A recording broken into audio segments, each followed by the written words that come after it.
What if that harmless little packet of sweetener you stir into your morning coffee, or the diet soda you choose to be good, isn't a neutral choice at all?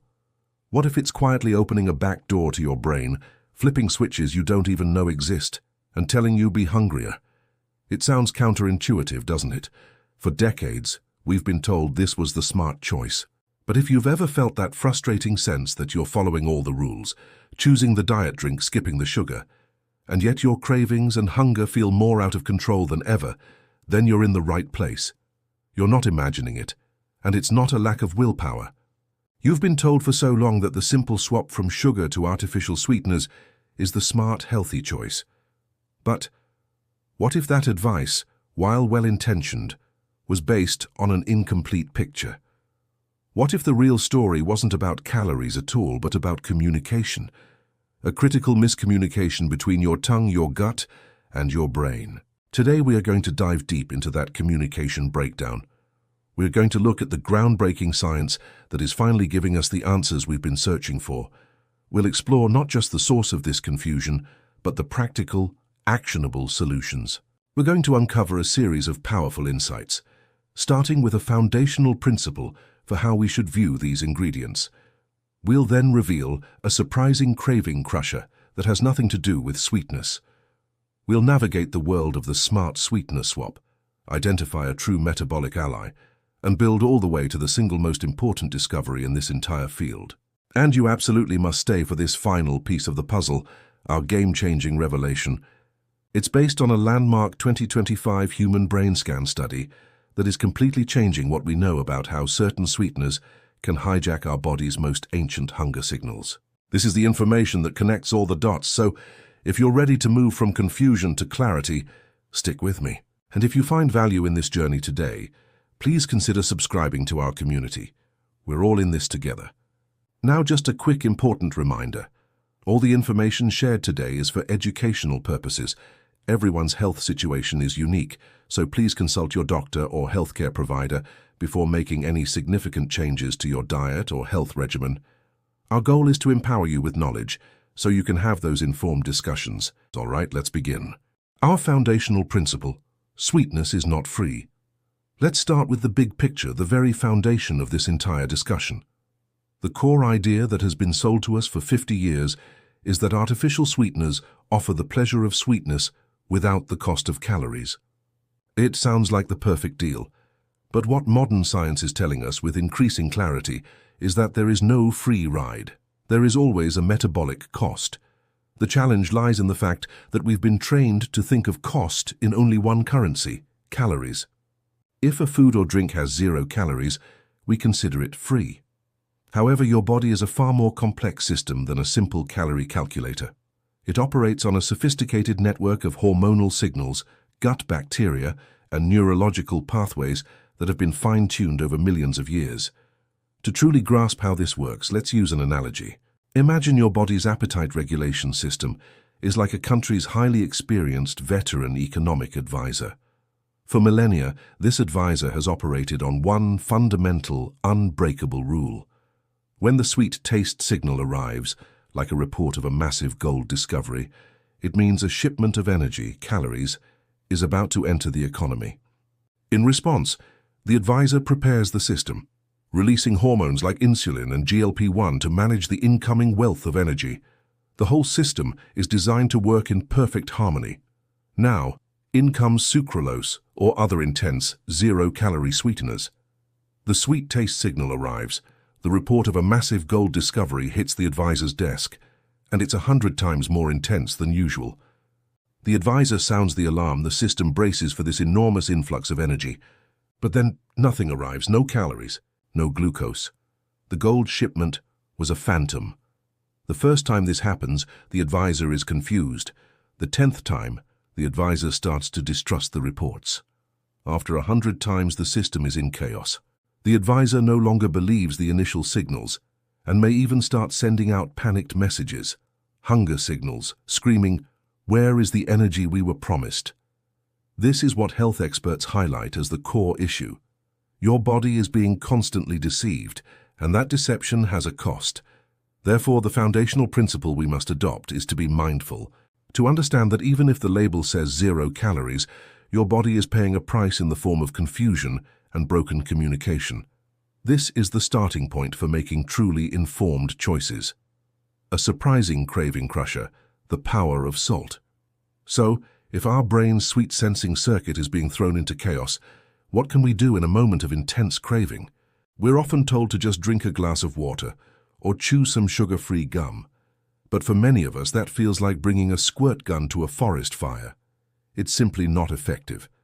The inherent difficulty is that we're trying to fight a sweet craving with a neutral stimulus, or worse, another sweet-tasting zero-calorie stimulus that just continues the cycle of confusion. What's truly happening is that an activated reward circuit in the brain is demanding a specific kind of satisfaction. Interestingly, neuroscience is revealing that the brain pathways that light up for sweet cravings are incredibly close to the pathways that light up for salt cravings. They are deeply intertwined. What science is increasingly telling us is that sometimes what we perceive as a desperate need for something sweet is actually our body's cry for essential minerals, particularly sodium. Let's use another analogy. Think of your brain's craving signals like a smoke alarm with a low battery. It starts beeping loudly and annoyingly. You might think the house is on fire, so you run around looking for flames, the sweet craving. You're searching for the most obvious, dramatic situation. But the real issue is much simpler and more fundamental. The alarm just needs a new battery, the minerals. The loud, frantic signal for sweet is actually a misinterpretation of the body's more basic need for salt. Therefore, one of the most effective and surprising strategies to crush a sweet craving in its tracks is to have a small amount of salt. This doesn't mean eating a bag of potato chips. It could be a pinch of high-quality sea salt in a glass of water, a few olives, or a pickle. For many people, this provides an almost immediate off switch for the craving. It satisfies that neurological circuit in a way that water never could. It's not about willpower. It's about giving your brain the right signal to calm the alarm. It's a simple, powerful tool to have in your arsenal, especially when you're trying to reduce your reliance on those confusing sweet signals. The smart sweetener swap, navigating the alternatives. Okay, so we understand we need to be mindful, and we have a strategy for acute cravings. But what about those times when you genuinely want to sweeten your tea or bake a healthier dessert? This is where the landscape gets confusing. The shelves are filled with options: stevia, monk fruit, aspartame, and more. Are they all the same? One of the main points of confusion is that these products are often marketed as a monolith, sugar substitutes. Yet, they are not created equal. They are different molecules that your body processes in vastly different ways. Some, as we're learning, create more metabolic confusion than others.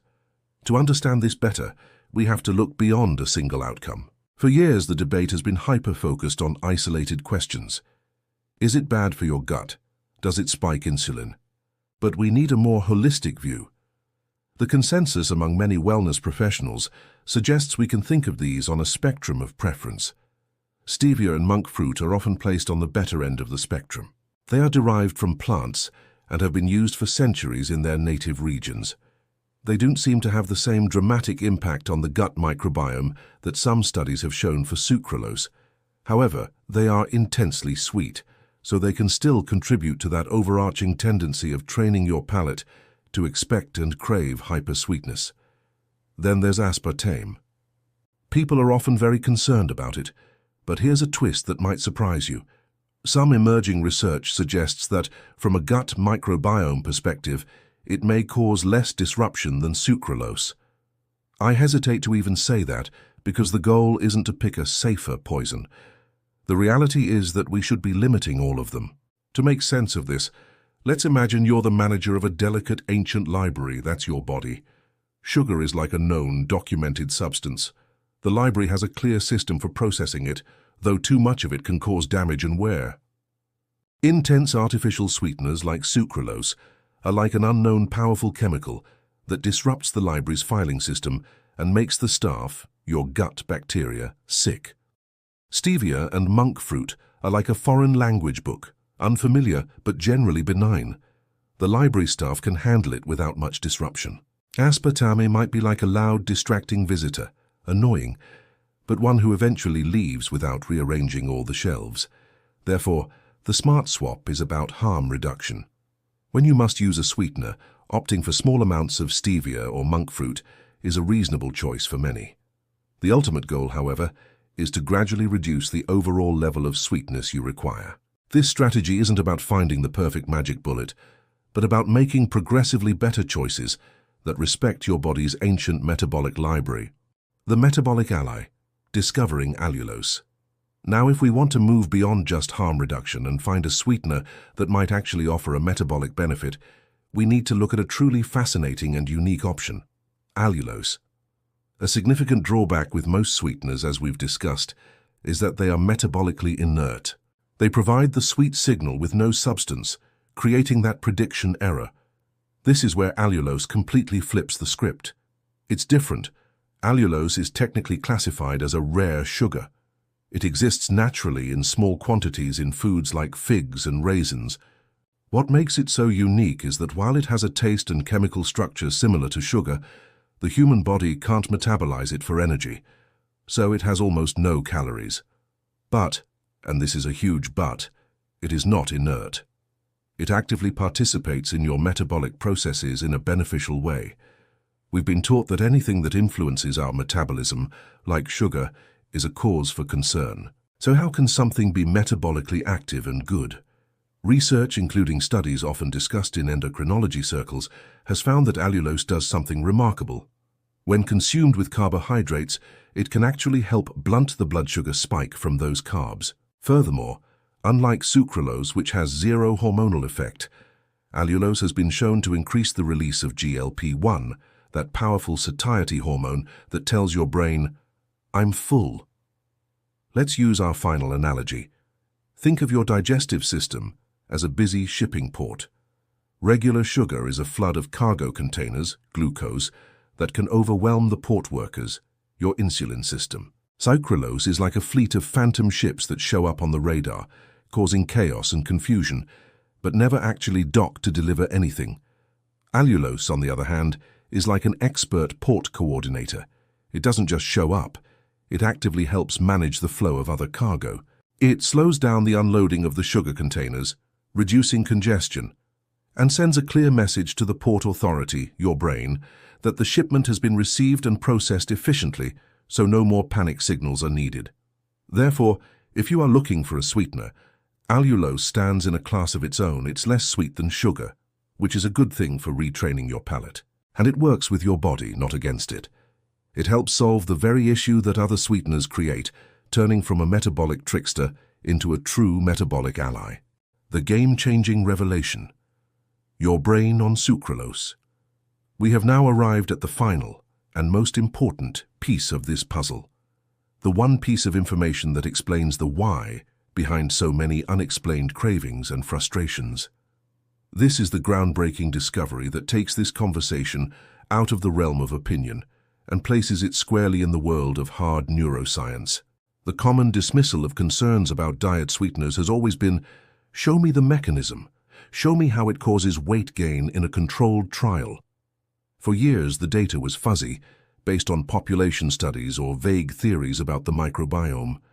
But a landmark human study, published in the prestigious journal Nature Metabolism in 2025, has blown the lid off what we thought we knew. Researchers wanted a definitive answer. They took 75 adults, men and women from healthy weight to overweight and obese, and used a powerful tool called fMRI to look directly inside their brains in real time. They gave them one of 3 drinks on different days, one with sugar, one with water, and one with sucralose.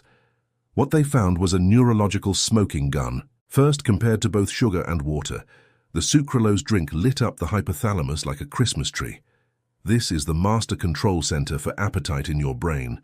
When it's active, you are hungry. The sucralose was making the brain's hunger center scream. Second, this wasn't just on a screen. The participants reported feeling significantly hungrier after the sucralose drink than they did after the sugar drink. The brain scans matched the real-world feeling. Third, and this is the crucial part, the sugar drink caused the expected hormonal response. A spike in blood glucose, insulin, and the I'm full hormone, GLP-1. The sucralose drink did nothing. It was the same as water. There was no hormonal signal to the brain to turn off the hunger. And finally, the effect was strongest in women and in individuals already living with obesity, the very people most likely to be using these products to manage their weight. This is the prediction error we talked about earlier, now proven in living human brains. Your tongue tastes the intense sweetness and tells the brain, massive energy shipment incoming. The brain's hunger center gets excited, waiting for the delivery. But then, crickets. No glucose arrives, no insulin, no GLP-1 confirmation signal. The brain doesn't just give up, it activates the hunger circuits even more powerfully, essentially screaming, "Hey, where are the calories you promised me? I need to find some now." This isn't just a theory anymore, this is a visible, measurable neurological mechanism. It explains the unexplainable cravings. It explains why you can have a diet soda and feel ravenously hungry an hour later. It's not a failure of your willpower. It's a feature of your brain being actively hijacked by a faulty signal. Therefore, this game-changing revelation is the ultimate reason why we must be so cautious. It's not that sucralose is an evil molecule in itself, it's that it is a master deceiver of our most ancient, fundamental metabolic pathways. And there you have it, the game-changing revelation. It's the powerful why that connects everything we've discussed today. The reason why that feeling of being out of control, despite doing all the right things, is so real. So we've covered a lot of ground today.